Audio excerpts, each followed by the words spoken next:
இது தெரியுமா? உலகத்துல இருக்கும் அதிசயமான, அழகான, ஆனா மிக துயரமான காதல் கதை ரோமியோ ஜூலியட் கதையா? நோ நோ, இது பைபிள்ல வரும் ஓசியா கோமர் கதை.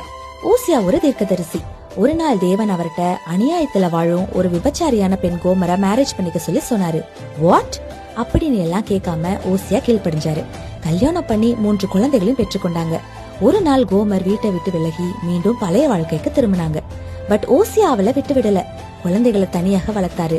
அட் த எண்ட் கோமர் சூஸ் பண்ண பாவம் அடிமைத்தனம் வரைக்கும் அவங்கள கொண்டு போயிடுச்சு. ஒரு பொருளை போல சந்தையில விற்கப்பட்டாங்க. அப்போ தேவன் ஓசியாவை அகைன் அவளை விலை கொடுத்து வாங்க சொன்னாரு. ஓசியா விலை கொடுத்து அவளை மீண்டும் வாங்கினாரு. மன்னித்தாரு. அவளை வீட்டுக்கும் கொண்டு வந்தாரு. இது சாதாரண காதல் கதையா? இல்லவே இல்லங்க. இது ஒரு மீட்பின் பாடம். நம்ம எவ்வளவு தூரம் ஏசப்பாவை விட்டு விலகினாலும் தேவன் நம்மளை தேடி வருவாரு. ஓசியா கோமர் கதை உண்மையான அன்கண்டிஷனல் லவ் எப்படி இருக்கும்னு காட்டுது. இந்த கதை ஒரு காதல் கதை மட்டும் இல்ல, நம்மள நேசிக்கும் தேவனின் இதயம் எப்படி இருக்குன்னு காட்டும் ஒரு கண்ணாடி. நம்ம எத்தனை தடவை விளங்கினாலும் நம்மள தேடி வரும் ஒருவர் இருக்கிறாரு.